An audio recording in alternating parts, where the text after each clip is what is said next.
Thank you all for taking a few minutes, and I know you're not voting on anything tonight, but I did want to come and speak to you about the baby dough money that Mr. Trent had mentioned. Let's tell you, the first time I ever knew that Stacy Street was coming here was after he already came here. Read in the paper that they came here. First time I found out about this proposed thing in Carter County was last December when I was at the Tennessee Association of Recovery Court Professionals Conference, and Judge Goodwin was there. And we were discussing it, and the lady that's in charge of the grants for the Tennessee Department of Mental Health and Substance Abuse Services was drilling him about why they didn't apply for the grant that the governor signed into law on July 1st of last year. The governor signed a grant funding to provide funding for a residential treatment facility in West Tennessee and East Tennessee, paid for by the state. They didn't even bother to apply for it. But they come here asking us to give them the money that we supposedly sued for this person, baby dough. That's who's supposed to be getting help. And this,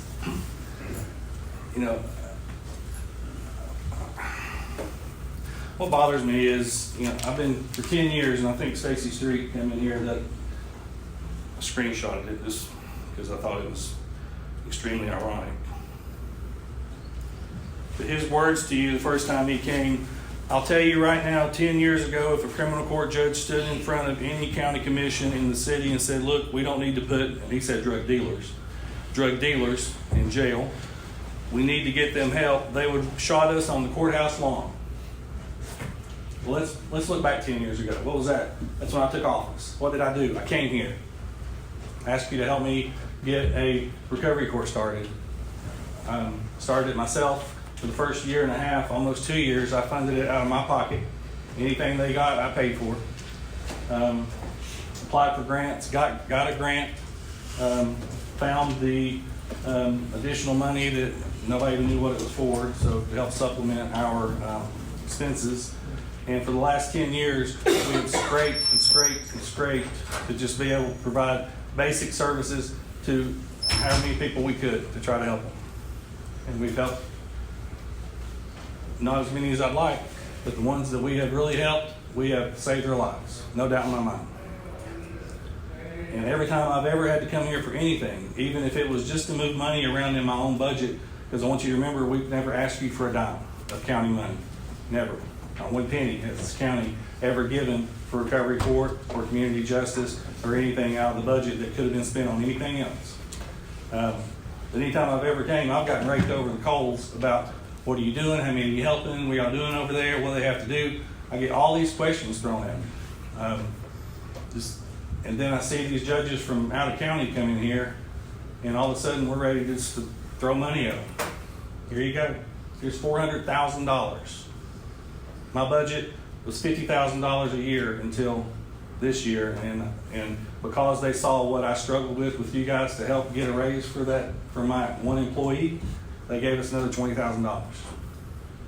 So now we got $70,000, and the proposal is to give $400,000 to state, or not to the state.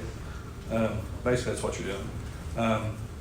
To the circuit court judges to service. My guess is if more than 5-6 people a year go to that program from Hawkins County, I'll be shocked. Let's be honest with you.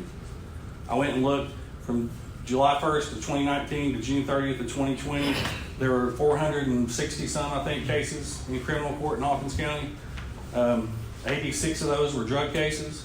And remember, these are felony drug cases, which means they're selling drugs to other people, the addicts.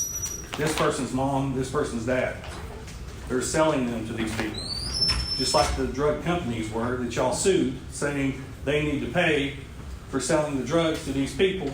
Now they're wanting you to give money to send more drug dealers to treatment while the mothers and fathers of this baby get nothing. That's what they're trying to do. And so far, that's what this commission's gone along with, and that's what the proposal is. I send more people to rehab in a week than this program will send to Carter County in probably a year. I mean, the amount of money, you want to know why you got to have a juvenile court full-time judge, or why they're asking for it? Because of the addicts, because moms and dads are on drugs, the grandparents are raising the kids. Jail's filling up. I heard somebody say, hear people all the time, it's going, so you think people tell you how to do your job?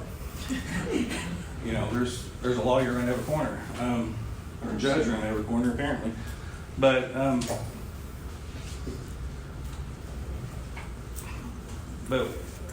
you know, in 2012 when I took office, if you went back and looked at the numbers, and I've not done this in a long time, I did it a while back. I think I had Mr. Allen do that a while back, years ago.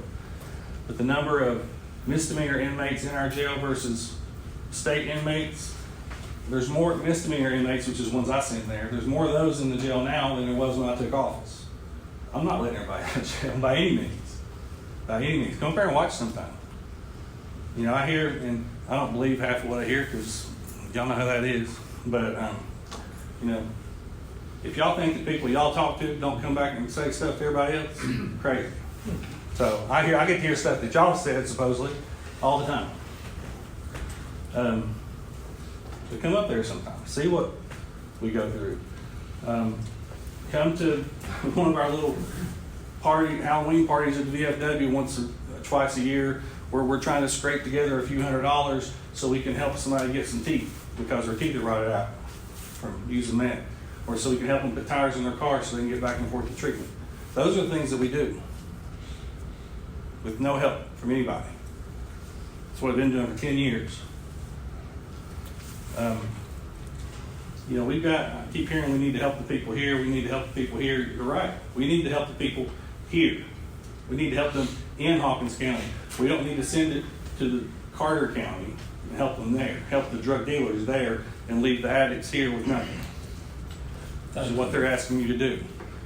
And so I just wonder what would I like to do? I've already talked to the owner of the property between Domino's and the Justice Center. He's willing to sell that to us at a reduced price. I would like to take that baby dough money. I'd like to build a facility there. There's ways that we can reduce costs for that. And I've talked to Mr. Henry, asked him if we built a facility there, would he be willing to move his probation office there? So there's people there already during the day, so we don't have to worry about that. You know, we could take some of those homeless people that are staying in the jail because they don't have anywhere to go until I can find them a place to go. We might be able to give them a place to sleep for a few nights until we can find them a permanent place. Do that every day. Do you think we could also even incorporate that with Isaiah 117 house? They're looking for a facility and you can combine. I'll be honest with you. I don't expect anything from this, but I had to come ask. I've never got anything before. I just So wondered if that would be an option. I don't know. They have I don't. They have to own the property that they. Yeah, I'll just be honest with you. I don't think putting a bunch of small children in close proximity to a rehab type facility would be the best idea. But I don't know. I mean, but we could put a multi-use facility there, and you know, I've thought about this for years. Every time I drive by there, I mean, about a little housing area, a little area with like a kitchen and a day center, and a little basketball court. I don't know, somewhere where we can send them. You've got people in your jail that we're feeding, we're housing, got jailers taking care of them. That if we had a facility like that to send them to, they wouldn't have to be in there. I've got homeless people. I had a lady stayed in jail for about 5 or 6 months last year because she had nowhere to go. She got out one time and came back in on another PI about a day and a half later. When she came in, I read the affidavit. She wasn't intoxicated. She got herself arrested because she had nowhere to go. And the only thing I've got is to leave them in jail until I can get them somewhere. I asked the sheriff, I was told today that we can't transport anybody else out of the district because of gas prices and stuff. So now you're going to have people sitting in jail that I've got beds for in rehabs in Knoxville or Pigeon Forge or Sevierville or wherever. Now we're going to just house them in the jail and keep them there and feed them and look after them because we can't afford to drive them to Knoxville. I have a question for you. Yes, sir. Reading what you said, okay. What kind of return or promise have we got if that was to get approved to Carter County first? And like what you said foremost, you're supposed to look out in Hawkins County. If we've got that kind of problem now, if that was to pass, from my understanding, half of it was funded through the state, is that correct?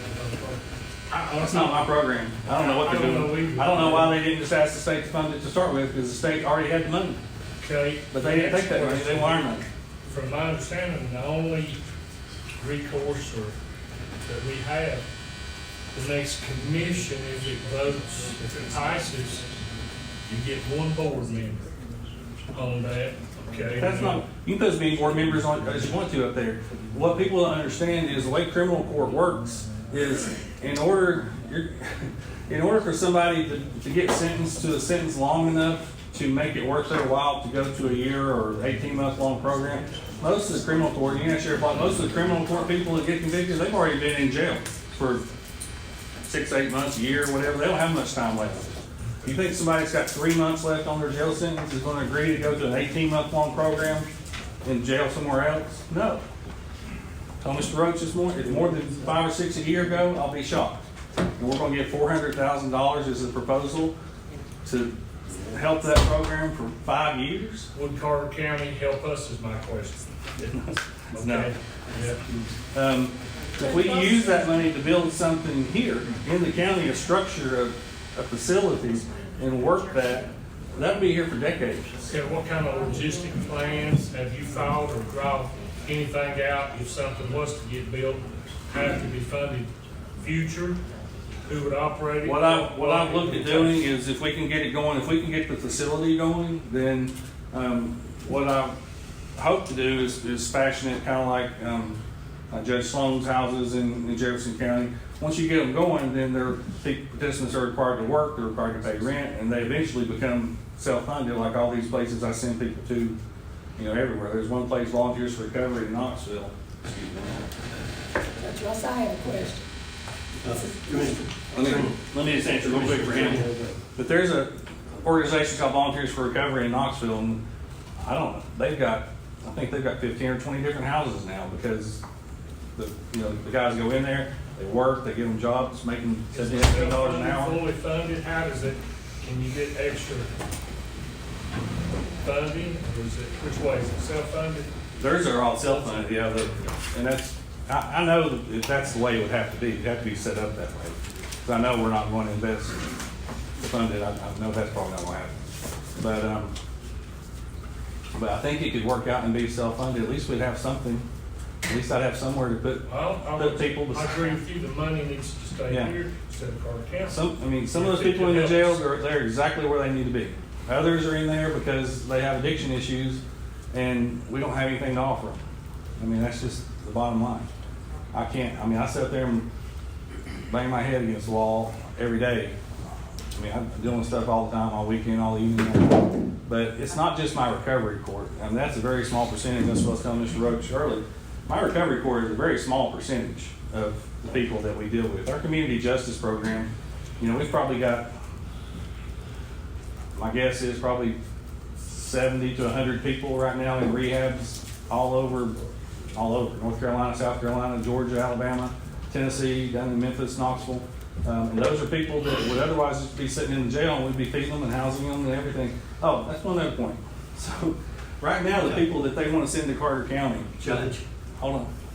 with all due respect, sir, let's. Can I make this last point? Let's try. I'm just trying to answer their questions. Short and brief. No offense. Thanks, sir. I'm just answering their questions. But, Go ahead. the inmates that they're talking about sending up there, the state is currently paying us to house those people. Right? State inmates, we get paid to house them, correct? So instead of the state paying us to house those inmates, now we're going to let them out of our jail and we're going to pay for them to go be housed somewhere else. I mean, I don't understand that logic. So, Mr. Trent, you have a question? I'm sorry. Mr. Trent, did you want to ask something? I did have a question, but in order to save your time, Well, you can save my time. I'm here. Okay. I'll be back one day. Commissioner Turner. If he has anyone else to speak, that's fine, but I just wanted to make a comment Thank you all for listening. back on the budget.